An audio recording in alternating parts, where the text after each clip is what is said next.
Hello, and welcome to Steve's Mixtapes.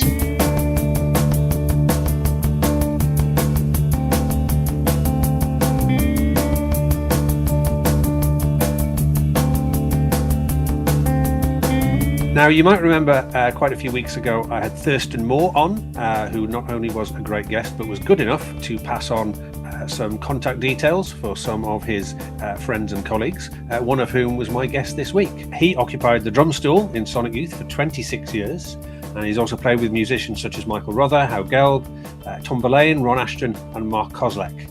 In addition to that, he's founded a label called Smells Like Records, and he's been instrumental in promoting the careers of artists such as Cat Power, Blonde Redhead and Lee Hazlewood. I did a bit of Googling to find some good quotations about him, and I came across something on Reddit. I'm not a Reddit user by habit, but there is a thread on Reddit called Steve Shelley, the best drummer in rock history. So welcome to Steve's Mixtapes, Steve Shelley. Thanks. I hadn't seen that. All right. Okay. Well, I got to get on Reddit more. Yeah. Okay. Yeah. So, if you're the best drummer in rock history, who's the second best? Mo Tucker. Okay. That's a silly thing to say. Best drummer. There's no best drummer. I know. Yeah, other than John Bonham, I guess. Well, funny enough, I've written down my two choices. I wrote down one of which is John Bonham, and the other which is Dennis Davis. Who's that? He played with Bowie in the late 70s. So I particularly like. There's a great video of Tony Visconti sort of deconstructing him on "Look Back in Anger." I don't know if you know that off Lodger, the drumming on which is absolutely fabulous. I'll put a link to that on the webpage. So yeah. That'd be great. The other thing I saw is you appeared on a podcast called Gear Club, and your episode was entitled "The Drummer's Drummer." Do you consider yourself the drummer's drummer? And if so, what does that actually mean? Not at all. I think I'm the person who writes the drummer's drummer. They like to say things like that, but I don't think there's any drummer who would say Steve Shelley is the drummer's drummer. Well, one last interesting before we get to your choice is that one of the people on the Reddit thread said they particularly like you as a drummer because you have a very unique style. That's all your own. I can tell a Steve Shelley beat from a few bars. Hard to say that about most drummers. And actually, that is true. I did see a video once. I don't know whether you've seen it. There's a young lady called Sina, I think. She's called Sina, it's spelled. And she did a video about Ringo Starr. And she played about 12 openings to Beatles songs on the drums. And you know what everyone is without hearing a single other instrument, which I thought was interesting. So are you a Ringo fan? Very much. So, yeah, that's crazy. Okay, well, let's get to your music choices. Now, how did you find putting this list together? Because you did make a few last-minute changes. You're not the first one to do that, and I doubt you'll be the last. Oh yeah, I know. I love the list. I love parameters. Yeah, and so I do two different radio shows currently. One's in Sao Paulo, Brazil, and it's called Veneno.live. I do a show with a couple musical buddies in Brazil, and then I do another show in Memphis with my buddy Tim Prudhomme, who used to play in the band Fuck, who were on Matador and I put out some records by the band as well. But we do a show in Memphis that's weekly, and so I really enjoyed your list because it gave me really clear parameters of how to choose. It's difficult, isn't it, when somebody just says choose a 10-song playlist? I like having something to work to. It makes you think a bit more, doesn't it? Yeah, your descriptions make it. For me, it was more fun. Yeah. The one that you didn't choose in the end, you originally had a very interesting choice for opening. It wasn't a typical opening track. Yeah, I had this really great Eden Abes track, but it was kind of. I mean, a lot of my favorite stuff is melancholy and of a slower vibe, and your description was like, let's set the pulse or whatever, and I thought maybe we shouldn't set the pulse on such a easy listening type experience to start with. So but overall I would say your list is perhaps a little bit of a surprising one if anyone was a big fan of your first band of Sonic Youth. No, I'm thinking of Oh, of the Crucifix. yes. It's not a very crucifix list. I hope my mother's not listening to this one. Um, Um, well, it is, um, because the Crucifix were all about, you know, we liked everything, yeah. Okay. so even though we were in a little section there of the musical section, we actually, the band members didn't have sections. They were all over the place.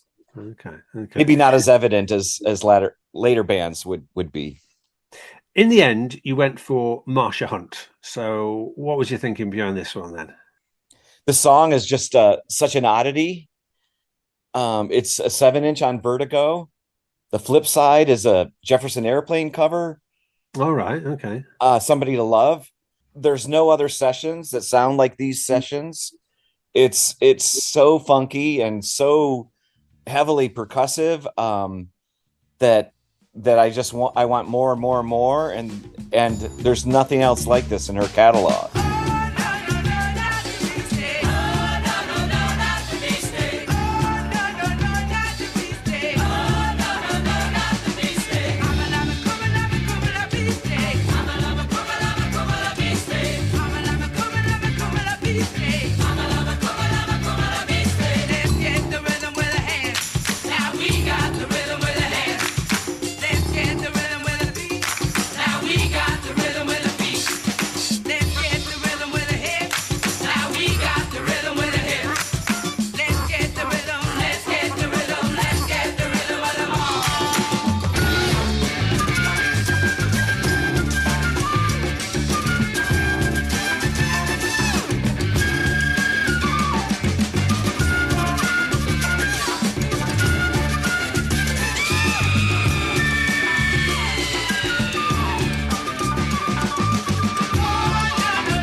A single from 1973, Marsha Hunt with Oh No, Not the Beast Day, the hit the ground running track of my guest mixer this week, Steve Shelley. Right, Steve, now I always ask my guest mixers this question. Are you habitually somebody who has enjoyed making mixtapes, compilations, playlists, etc.? Hell yeah. And does that go right back to the days of C90s and all the rest of it? Oh yeah. Oh yeah. Back in Michigan, had to drive a lot to get to various shows. So I was always driving to a town with a university or a bigger city like Detroit, and had a cassette deck, and those C90s just made life possible with an album on each side if you had Entertainment on one side and Black Sea on the other. I could get almost anywhere in Michigan with a tape like that. Yeah. And back in the Sonic Youth days, was there a bit of sort of competition between who had what music on when you were on the road? No, it was a pretty good collective, and we shared a lot. So we found out about things together, or someone, often Thurston, would bring a cassette, and it would be Can on one side and Noy on the other, and so all kinds of possibilities opened when we kept on hearing music like that. Okay. So cassettes were big. We had a giant boom box for several years that traveled in the van. Now, onto your something old choice. Now, you've actually defeated me for the first time ever. I've done about 40, 50 of these interviews, and everyone I keep a spreadsheet with all the songs that have been chosen, what category, etc. This is the first one where I don't actually know when it was recorded. I know the album it comes from, Faith and Grace: A Family Journey, 1953 to 1976. So I know it was recorded somewhere in there, but I don't know what year. I don't suppose you know, do you? I don't offhand. I do have that box. I could look and see if there's a note. Okay. But I'm assuming it's still the 50s. It sounds like it's the 50s. Yeah, it's a pretty primitive recording, and the band is not produced yet. It's just Pops and the guitar and the voices. Yeah. We should say I haven't said who it is yet. If you don't know, it's the Staple Singers. That's right, and it's part of a long medley. It's about a quarter of an hour long, but I've edited it down to your instructions, so I think it's about 6 or 7 now. So I think it includes Too Close and I'm on My Way Home. What led you to choose this one? It's one of my favorite recordings, and I had a even shorter version of this on a mixtape. And when this box set came out, I was just so pleased that I was certain that there was a longer version of this, and of course there was, and it was included on this Faith and Grace box set. So it was great to hear the whole piece. Yeah. Okay. Well, so this is the medley from that album, Faith and Grace. It's a pretty raw recording, so be prepared for that. But it's pretty good nonetheless. So this is the Staple Singers. I'm too close.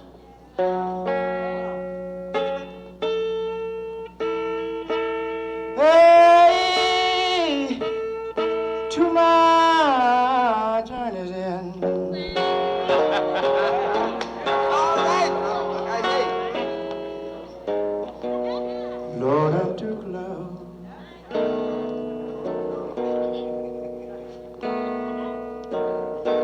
Turn back in a world of sin.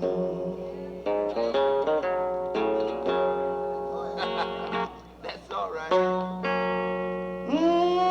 I wouldn't take nothing.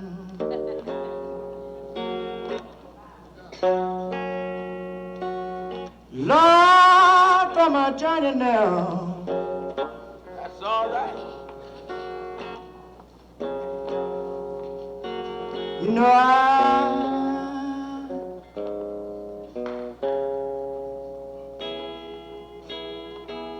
sure gotta make the heaven somehow. All right. That's all right.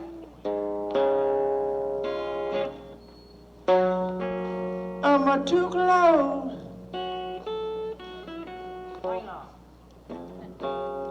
Too close, I'm reaching my goal. Hey, Lord, I'm too close. That's all right.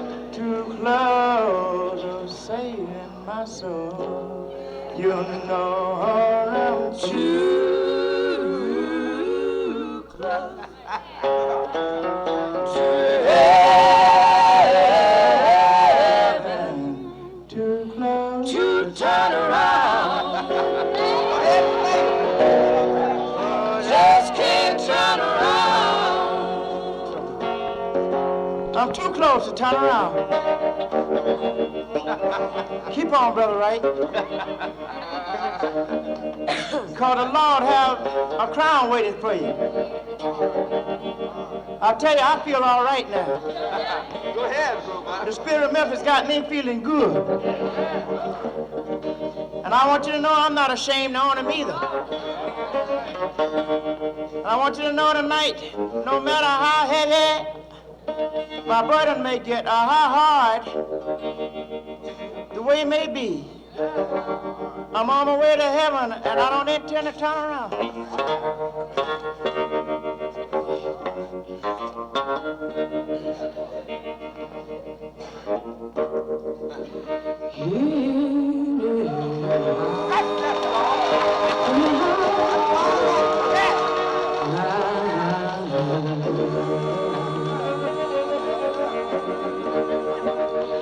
Down at the cross, oh Lord, you sure got a bow.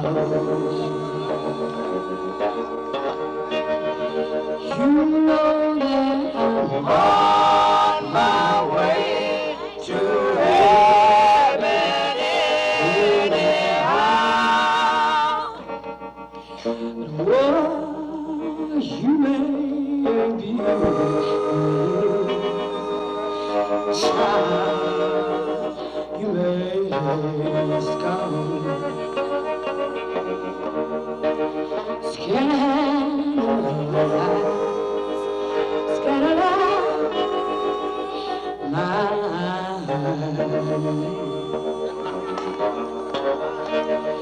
you know that I'm on my way, on my way, I'm on my way, on my way, I'm on my way, on my way. Sometimes, but on my way, I'm on my way, on my way. Get so tired, on my way, I'm on my way, on my road get rough, on my way, I'm on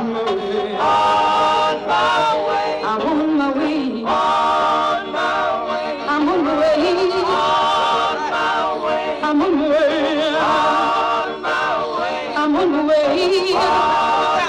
way, on my way, I'm on my way,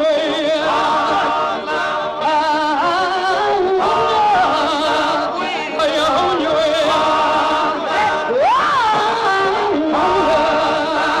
Are you on your way?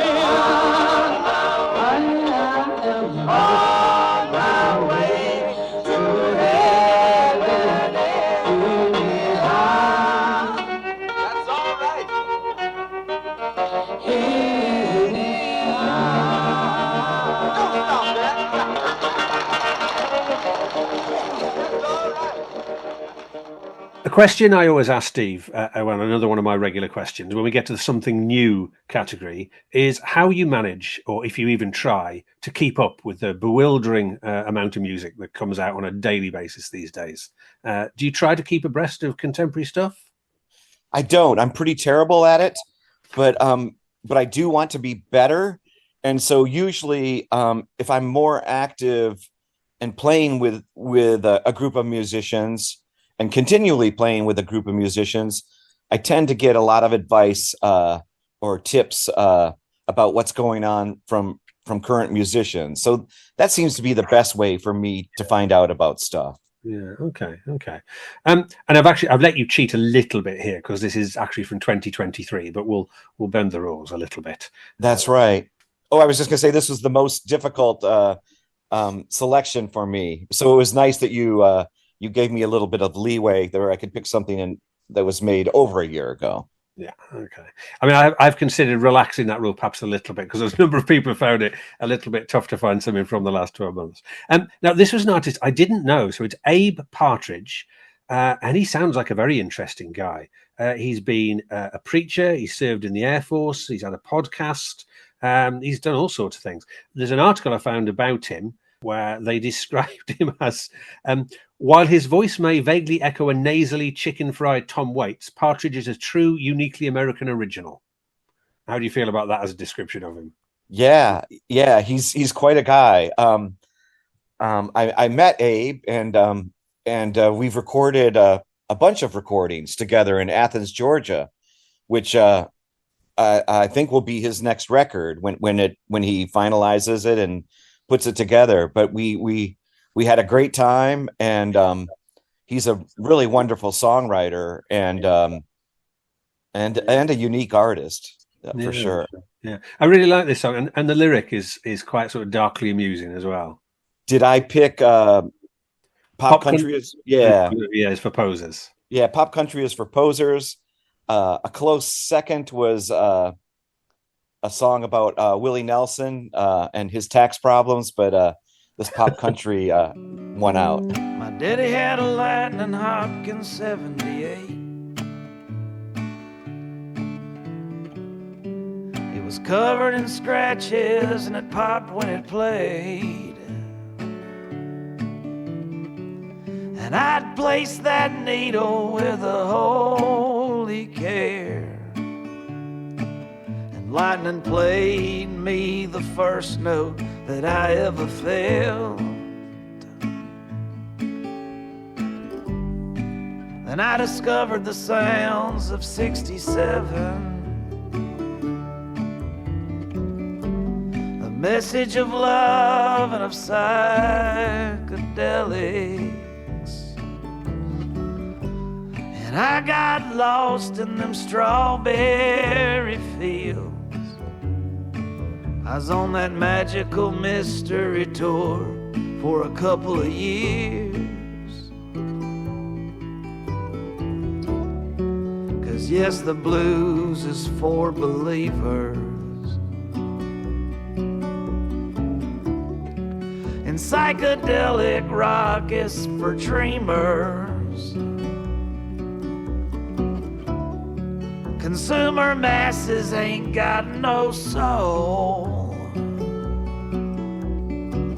You won't hear Lightning Hopkins on the radio. You won't hear Lightning Hopkins on the radio. And by 18 I felt like a misfit. Teenage angst wouldn't let me quit. And Johnny Rotten, he spoke for me. And I found hope in anarchy. And now I moonlight at a local lounge primarily caters to a fake yuppie crowd. And I just cringe as they request those pop country songs, so all the wannabes and pretenders can sing along. 'Cause maybe punk rock is for losers,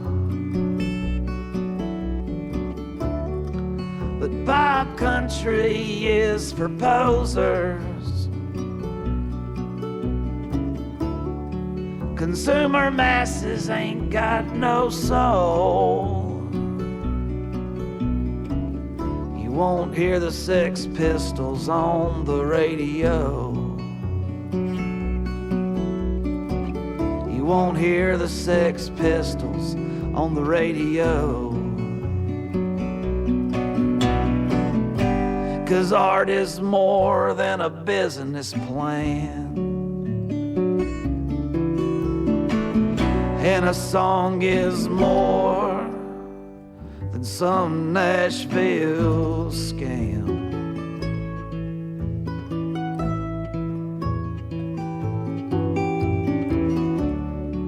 And yes, the blues is for believers, and psychedelic rock is for dreamers. And maybe punk rock is for losers, but pop country is for posers. pop country is for posers.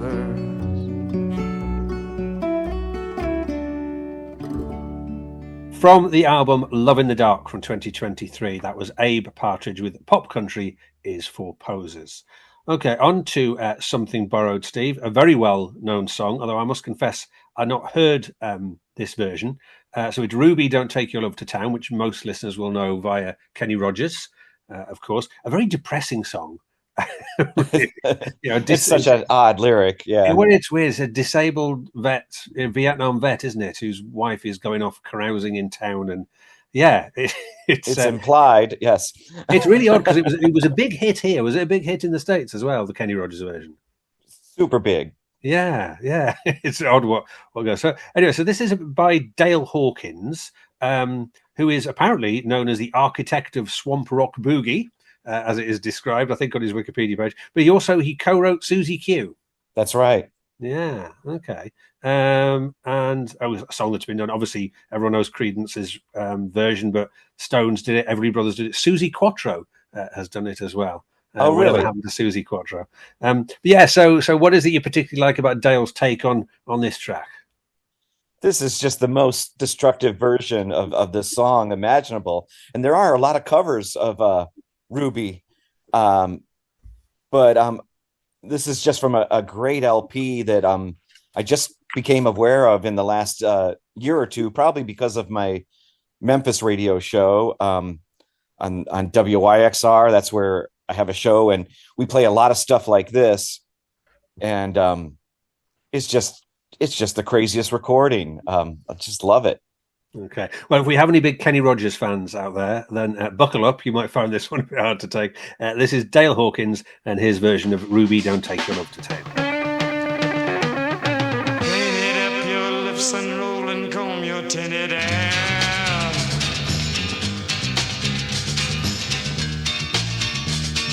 Ruby, are you contemplating going out somewhere?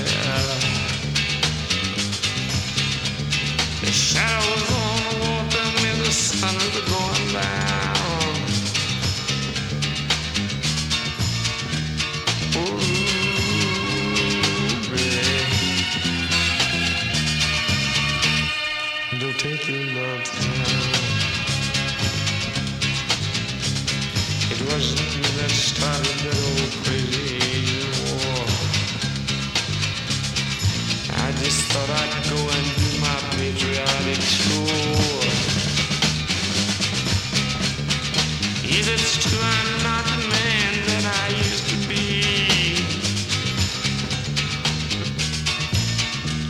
Oh,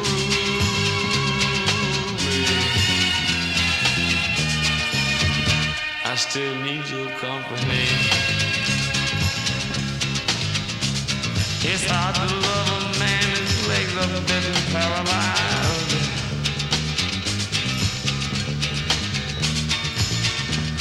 And the horse that needs a woman your age, Ruby, I realize. It won't be long, I've heard him say until I'm not around.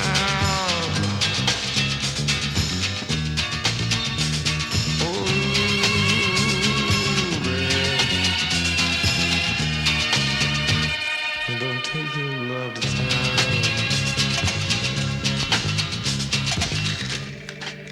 She's leaving now, 'cause I just heard the slamming of the door.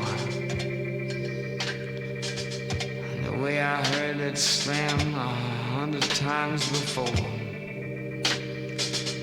If I could, I'd get my gun and I'd put her in the ground.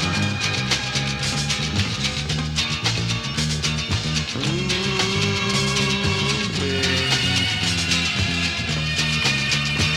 don't take your love to town.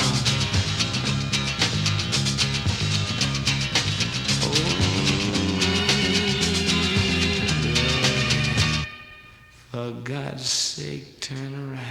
From the 1969 album LA, Memphis and Tyler, Texas, that was Dale Hawkins with his version of Ruby, Don't Take Your Love to Town. Okay, on to Something Blue. Now, people are welcome to choose something just a bit sad or some proper blues music. You've definitely gone for the latter category. And at this point, I'll give a big shout out to my good friend Dan, known to the Fall world as Danny No. Dan is well renowned as being the Fall detective. I don't know how much of a fan you are of the Fall, but Dan is the man who knows the details of everything. I know he is a huge fan of this album that you've chosen.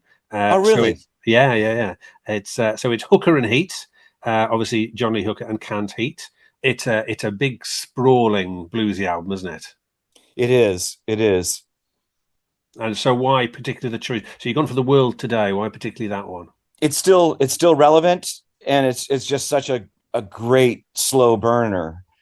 And I hadn't heard it until a year or so ago. So I thought I knew most of John Lee Hooker's stuff.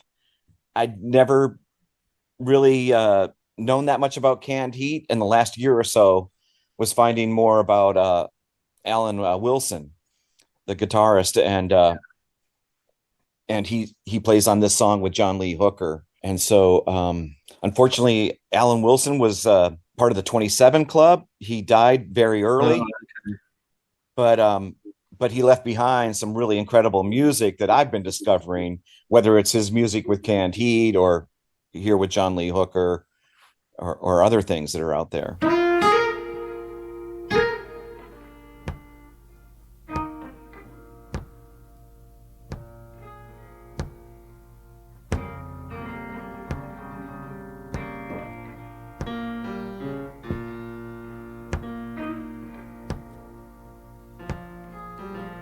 I wonder why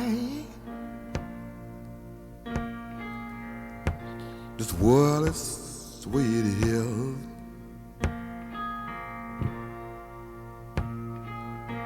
I wonder why this world is an uproar.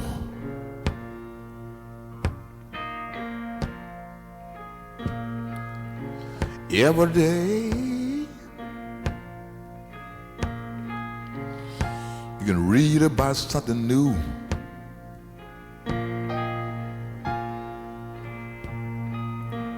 They're fighting all over the world.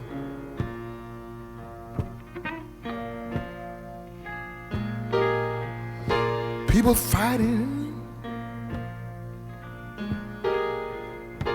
all over the world.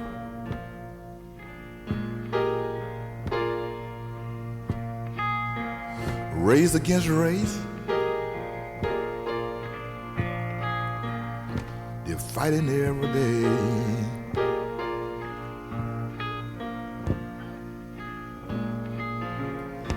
I wonder when disaster coming to an end.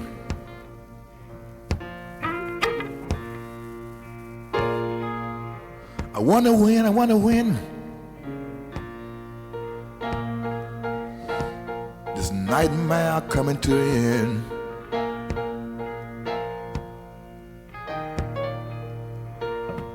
I can't believe it's gonna last always.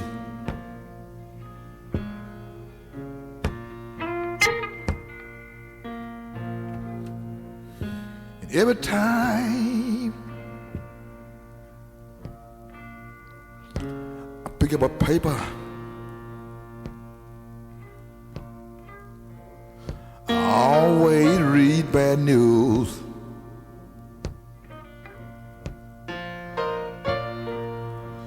And every time I pick up a paper, I always read bad news.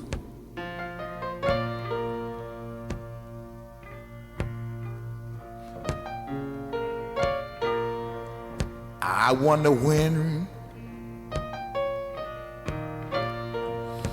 this nightmare's gonna end.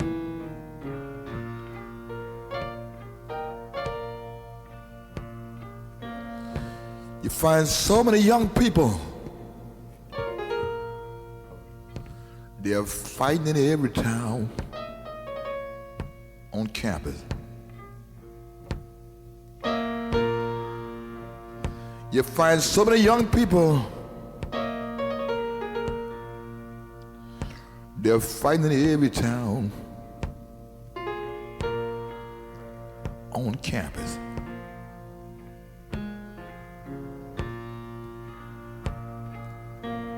I don't know whether they're right or wrong,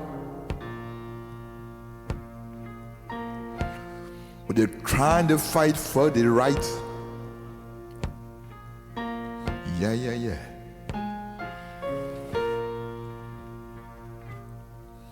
The old people leave the young kids alone. And let them run their own life. Yeah. The old folks leave the young kids alone.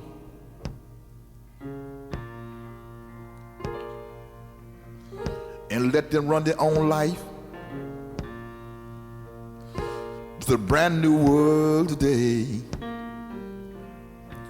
Look at here now. You find so many old people, they're not hip to the modern days. They want their kids to live like they live. But no, them days are gone. It's a brand new world.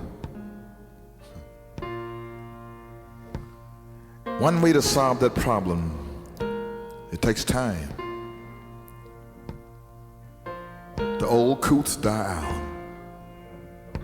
Leave it to the young kids. Be a beautiful world. And then there won't be no fighting on campus anymore. Because my kids and your kids, when they grow up and get grown, they understand all old coots are gone in their grave.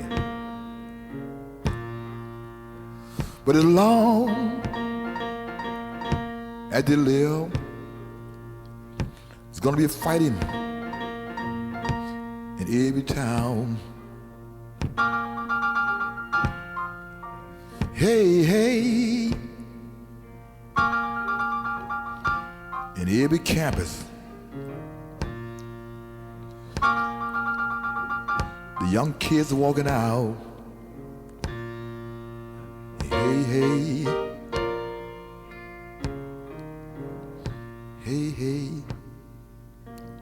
The old folks, when they gone, it'll be a better world to live in. Because the young kids is the world today. John Lee Hooker and Canned Heat with The World Today from the 1971 album Hooker and Heat. Okay, before we get to your Take It Down selection, Steve, just wanted to dip back into your past a little bit, because I've recently been reading Thurston's book, Sonic Life, and I was flicking back through it today and came across the bit where you did your first rehearsal with the band. And it says, I'm just going to find, I did bookmark it, and what it said. It was obvious from day one that our sonic engine had been recalibrated. All rockets were set to launch new planets on the horizon. I like the way he shakes his head, Kim remarked. So it's interesting. You joined a very established trio.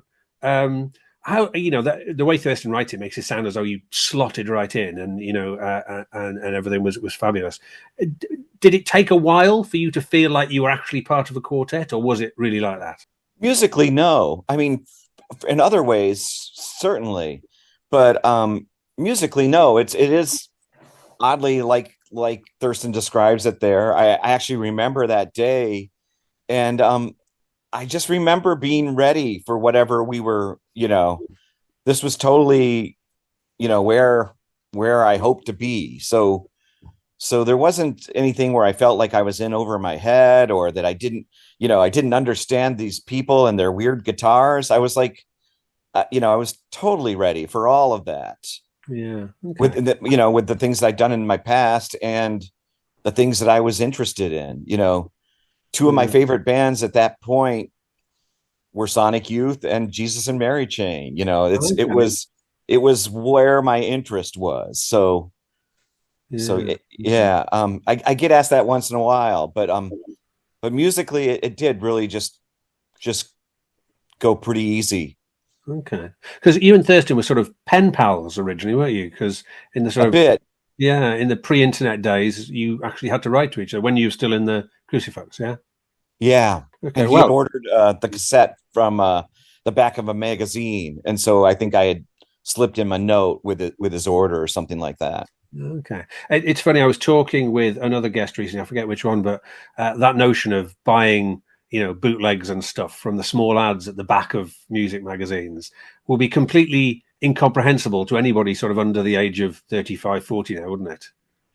Yeah, I think if they were a Bandcamp fan, that might be today's version of it. Yeah. Okay.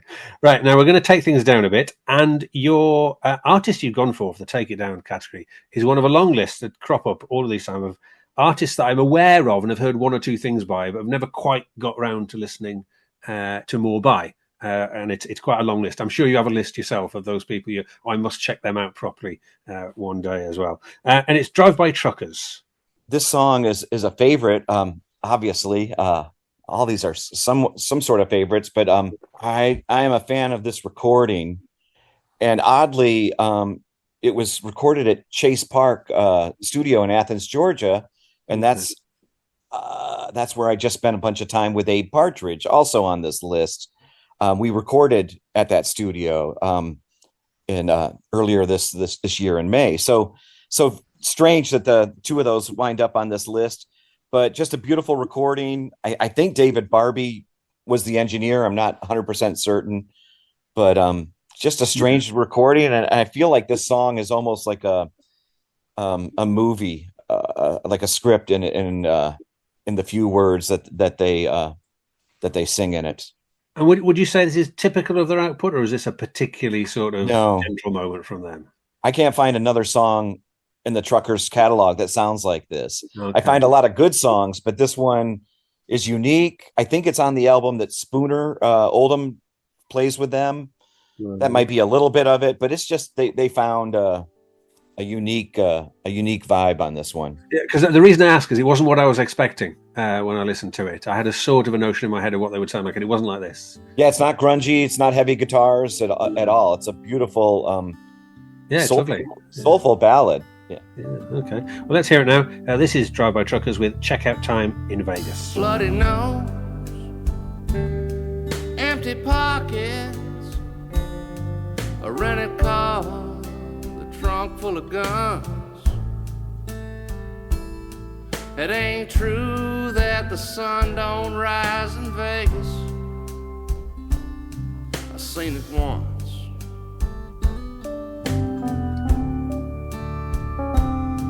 She might have been somebody's mama. He might have been somebody's son. But if the sun went down on them that night in Vegas, their luck was good as gone.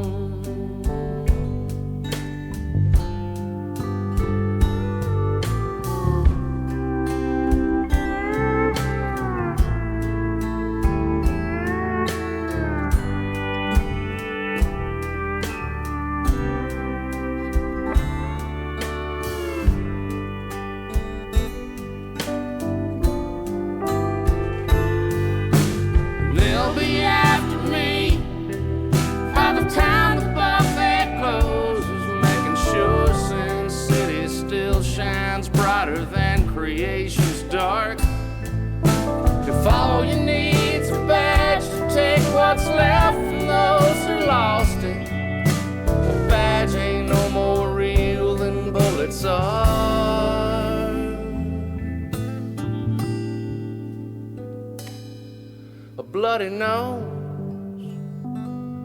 Empty pockets, a rented car, the trunk full of guns. Checkout time is sundown in Las Vegas, but it only rises once. From the 2008 album Brighter Than Creation's Dark, Drive-By Truckers with Checkout Time in Vegas. So, Steve, we're on to your Around the World choice. And another one of my standard questions is, do you actually listen to very much that is sort of non-North American UK? Yeah, I do. I don't think I'm qualified to. I'm not an official on any of this, but I love a lot of music from Brazil. There's people that know way more about it, and the more that I find out, the more that I find out I don't know. So it's a vast world of music, but I really enjoy Brazilian music a lot. Okay.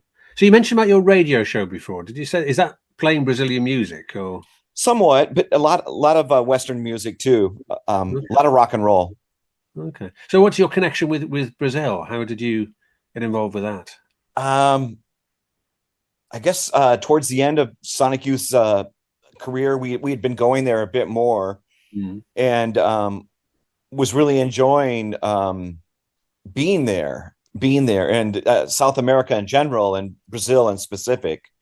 And one time I met a fellow musician by the name of Paulo Kishimoto, and whenever I would come to Sao Paulo, we would drive around in his old clunker, and he would take me to these insane food places, after hours food places, and we would sit and talk about music.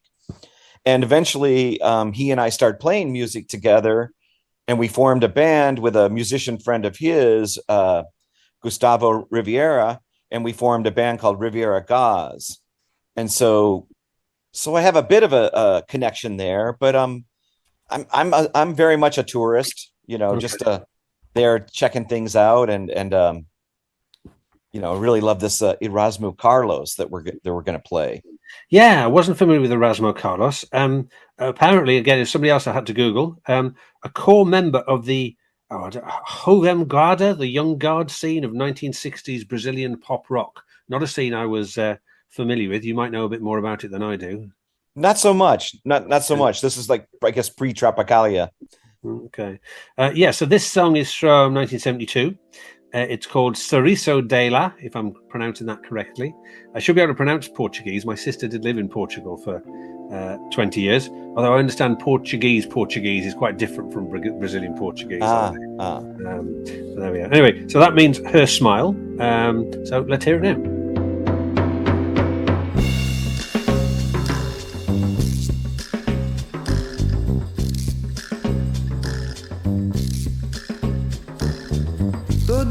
Todo mundo está chegando só pra ver o sorriso dela. Milhares de pessoas na janela só pra ver o sorriso dela. E levante o dedo quem não gosta do sorriso dela. Do sorriso dela. Sorriso dela, no sorriso dela, no sorriso dela.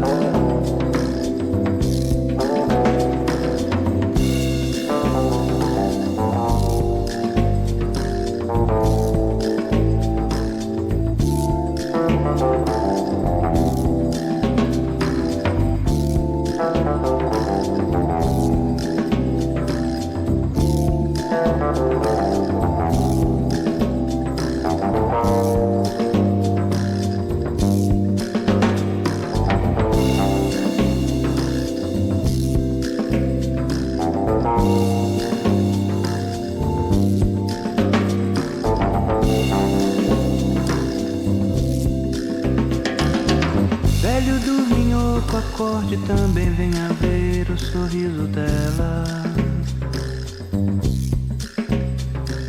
Levante bem seus olhos, você tem que ver o sorriso dela.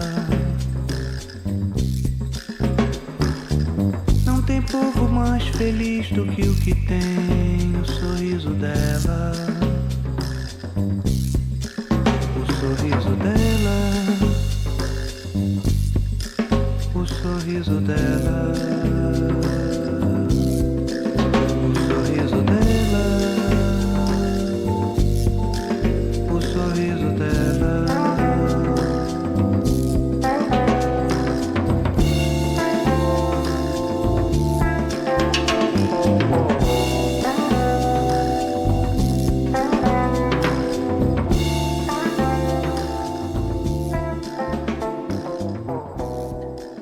From, I think, a compilation album called Sonhos e Memorias, Dreams and Memories. That was Erasmo Carlos with Sorriso dela.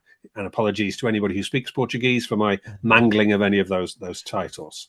No, your pronunciation sounded nice. I think it's the years are sort of I think it translates to songs and memories. So he's talking about from the his 50s. life. Yeah, because I wasn't quite sure. So some of the other songs on the album, they throw back a little bit to 50s rock and roll. So I think he's commenting on things that have gone by. It's all a bit of a mystery to me, but the mix on that song is just amazing. That's my favorite part about it, how things come and go in that song. It's really been a huge inspiration for me lately. Okay. Before we get to your next choice, there was somebody I wanted to ask you about. So you've worked with a very interesting range of interesting people, many of whom are artists that I really like. The one I wanted to ask about is Mark Kozelek, because he's a really interesting character, and I've loved a lot of his music. Not all of it. There are times where I think some of it's got a little bit long-winded and self-indulgent for me. But he has produced some amazing albums. My favorite is Perils from the Sea. Do you know that one he did with Jimmy Laval from the album Leaf? I mean, there are so many, so I'd have to refresh my memory on that one. That's quite a mellow one. I also like the first album they did, Sun Kill Moon did with Jizu. That's really, really good. And there's lots of them are amazing. Now, you played on what some people would regard as their best album, possibly. Benji, it's certainly one of the most highly rated ones. I'm just interested because he comes across as being sometimes quite a difficult character. There are lots of stories you see in the press, and you never know what to believe about people because people get misrepresented, don't they, in the press? But I'm just wondering what he's actually like to work with, because I just have this idea that he's sort of a tortured artist, really difficult. No, we must do this way. Do you know what I mean? Is he really like that? Yeah. I want to back up a little bit and agree with you that Benji is fantastic. Love that record. And also I want to say that when I arrived at the studio, this record was already in the process of being made, and Mark wasn't there yet. And so he told the engineer to start playing me some of the songs that we would work on. And I think he played me the Richard Ramirez song first. And I was just blown away. And I thought this guy is really, at a high mark of his work. He's really at a high point.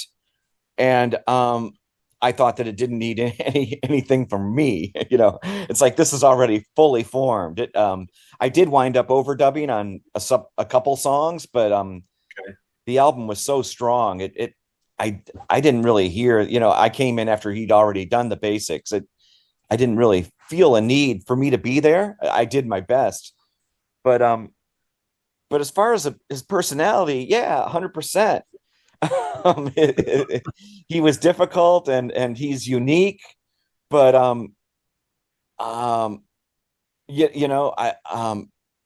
creatively I had a lot of fun, but I don't think there's much more I want to say other than that. Fair enough. Because there was a difficulty going on, Okay. All right. Well, he's definitely a fascinating character. And if you don't know any of Mark Kozelek's work with his solo stuff, Sun Kill Moon or Red House Painters, I would strongly advise you to look it up. I have played a Sun Kill Moon song on one of my own mixes so far. I did Sunshine in Chicago. I don't know whether you know that one. Sure, we played that. Beautiful. We played that live. Yeah, beautiful song.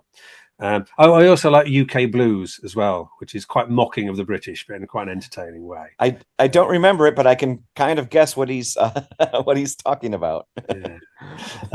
Okay. So we'll go on to your left of centre choice. Now, left of centre can be something avant-garde or experimental or obscure, and I think this probably ticks the obscure box as much as anything else, because this album was only ever released on 8-track and cassette.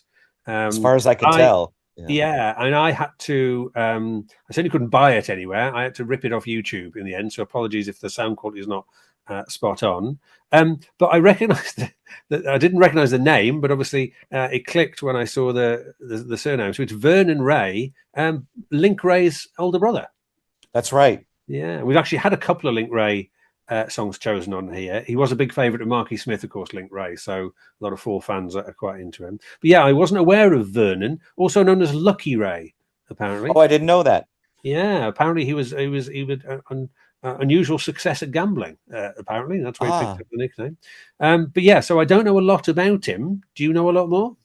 I don't know a lot more, and I'm afraid that maybe some of your fall Link Ray fans might know more than even myself, but he was the brother. They recorded at the 3-track shack in, I believe, Maryland, and at a certain point they broke up or stopped working so tightly, and Vernon moved to Tucson, okay, with the facade of the 3-track shack, and he started recording out in Tucson, and he made an album called Wasted, which has been reissued, and you can find it. Yes, that was all over the place, yes. But this album is called Superstar at My House, and it seems to be, So the next album was called Superstar at My House, was, from what we can tell, was only released on 8-track and cassette, but no one has one on Discogs. There's never been one recorded as being seen. And like you said, Steve, the only song we can find is from a podcast or whatever that's on YouTube right now. So as far as obscure goes, I've been searching. I found out about this record during COVID, and started searching then, and I'm still searching. Okay. All right. Okay. Well, it's a great song, and yes, let's hear it now. This is Vernon Ray with "The Loser."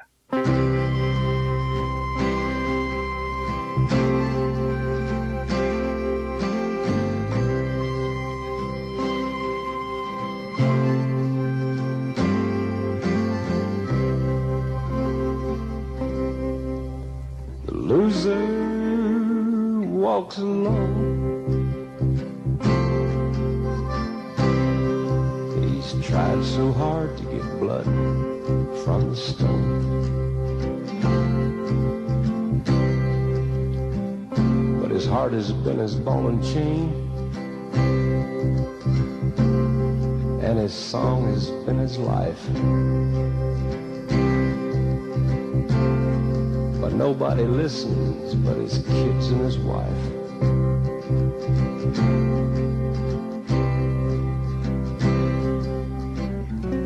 His birthright was taken. He was kicked out in the wild. His brain was picked as if he were a child.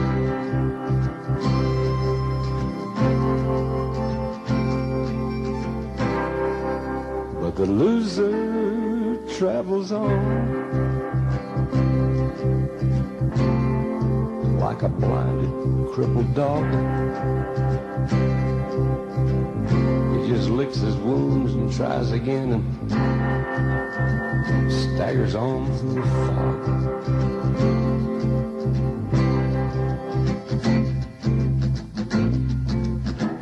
The milk of human kindness, it's soured in his throat. He shakes his head and flails his arms and tries to stay afloat. But another broadside rips his hull and he's fighting for his chance. The music plays his song again, but they won't let him dance. Judas kissed him on the cheek, but his love was just a joke. When it came his time to turn the wheel, they done kicked out all the spokes.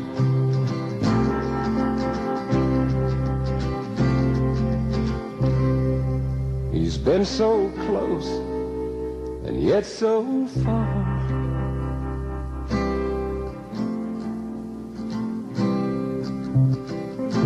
To what he's reaching for. He builds a ladder to the sky. Someone's sitting on a star.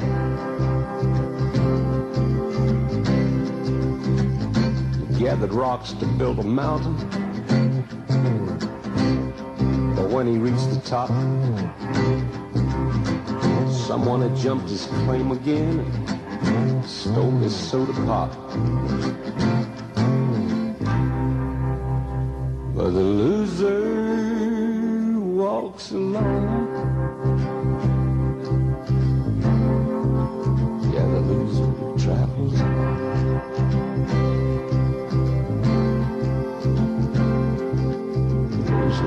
Travels on.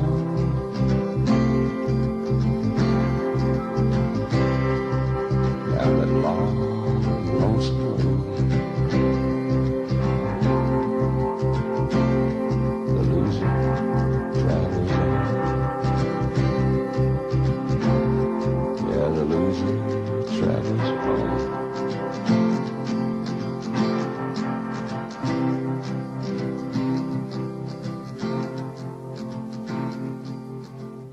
Right, before we get to your wild card choice, Steve, there was something else that I wanted to ask you. Looking back over your career, but you can either answer this from a Sonic Youth point of view or from all of the artists you've worked with, or both, if you want. Is there a song or an album that you're looking back particularly proud of? No. Okay, there isn't. You know, we could talk about different records and pride might come up. But, you know, Daydream Nation was pretty fun that it still exists. And, you know, but, you know, I liked making all of them. And it was, you know, it was a part of our life. And, you know, it was what was going on at the time. So it's kind of hard to make choices like that. I also like Dirty a lot. Maybe I think I tend to like the ones that have a lot of material on them because I like a wide breadth of material. And Daydream and Dirty both have. Dirty more so has even tons of material on it. Yeah. Okay, fair enough. Right, your wild card choice. You've gone for Jimmy Campbell, who I read about him as well. He started putting bands together when he was in school. He played in a band called the Panthers, who supported the Beatles in January 1962, which I didn't know. And Bob Stanley, a well-known journalist, wrote in the Times that he was the era's lost songwriter. So do you know a lot about Jimmy Campbell? Just a little bit. He was in several groups throughout the 60s and 70s. He was Liverpool based. Some of the groups were called the 23rd Turnoff. Right, okay. Because Liverpool is the 23rd turnoff. Does that make sense? Well, it would be Junction 23, we would say. But yeah. And several other bands, but just a great songwriter, very much in a Beatles vein, and you know, not really remembered or played as much as maybe he should. Yeah, and I knew the name, but only vaguely. This is probably the most raucous of the songs on your, because we said at the beginning it's a relatively sort of down tempo. Yeah, although it takes an odd twist at the end. And I think, just to give credit, I think Matt Sweeney, who plays in the Hard Quartet with Stephen Malcolmus currently, I think he's the person that introduced me to the wonders of Jimmy Campbell. Okay. Well, I think this is a great song. I haven't got around to listening to the rest of the album yet, but it's on that long list. So this is Jimmy Campbell, from the album of the same name. This is Half Baked. If I'd have known what would happen, I would have stayed in bed. But you know how it is when you get something in your head. If anyone calls, say I'm dead. I should have cried instead of smiling all day long. But you know how it is when you're young, you're so headstrong, and you jump right in headlong. You don't care.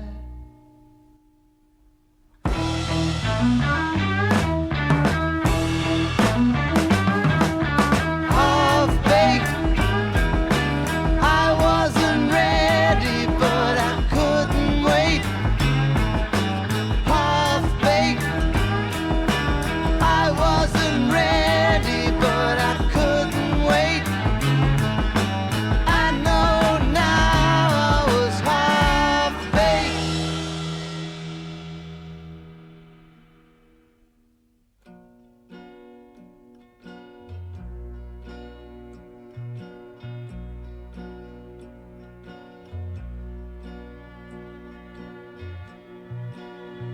I don't belong to no one, though you're the one I said I loved. I want to look at everyone, but heavens above, you're the one I said I loved. I loved.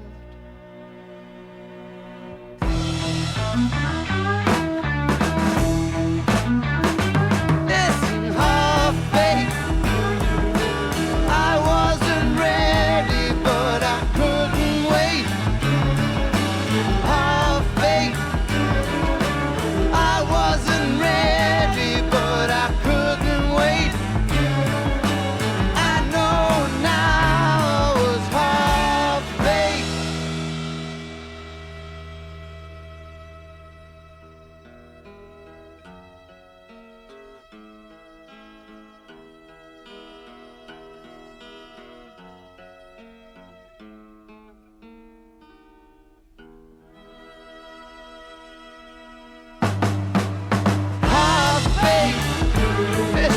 I wasn't ready, but I couldn't wait.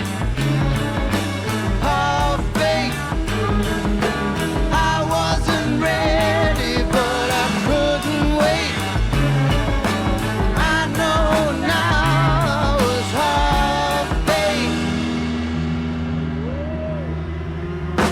Listen, half-baked, I was not ready, but I couldn't wait. Half-baked, I wasn't ready, but I couldn't wait.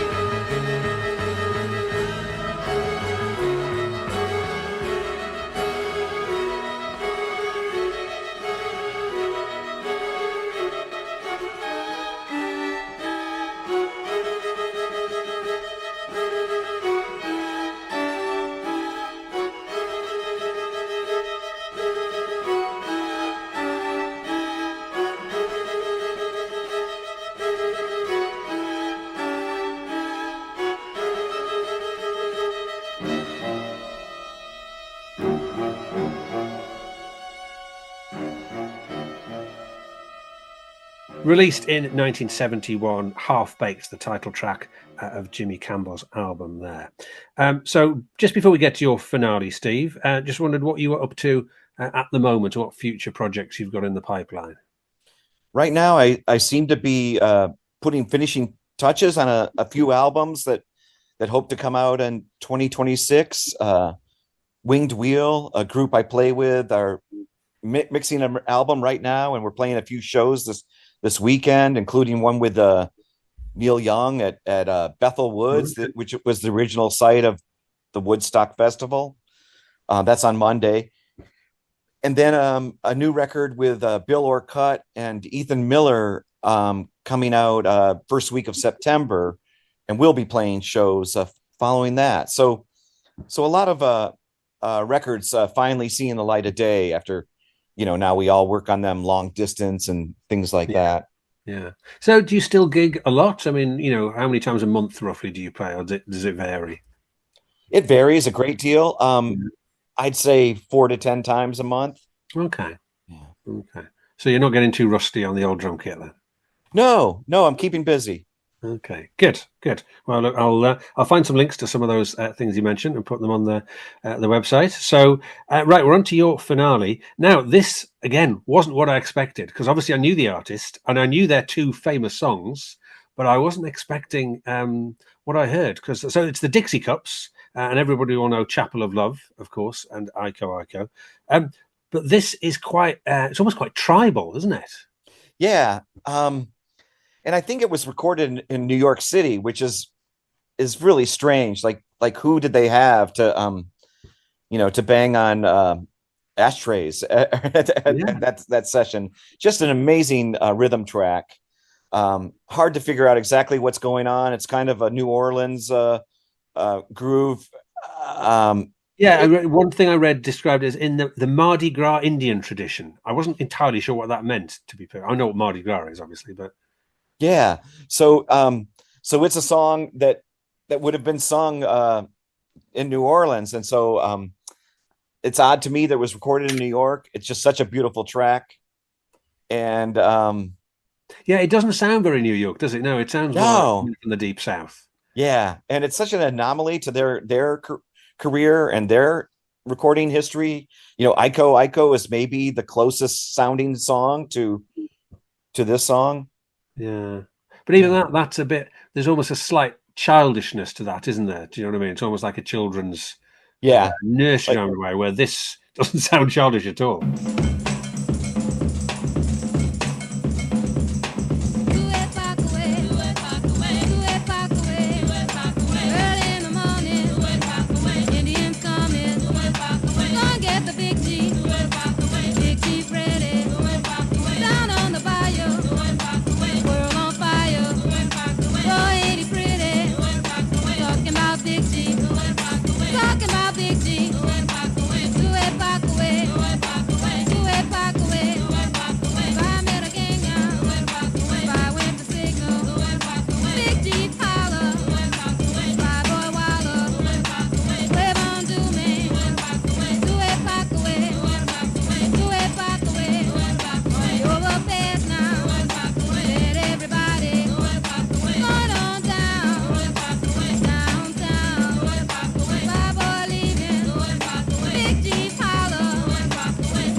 a 1965 single by the Dixie Cups. Hard to imagine that being released as a single, really, at any time, let alone in the mid-60s. That's an A-side. Yeah, that's amazing. I know idea what that means either, and as you say, it's quite hard to work out exactly what's going on in the song. But I like that a great deal. I think it's a call to get out of the way. Right. Okay. Right. Well, speaking of getting out of the way, I'm not sure that's a very good link, but there we go. We come to the end of your list. Did you enjoy putting the mix together, Steve? Very much. Thank you for inviting me.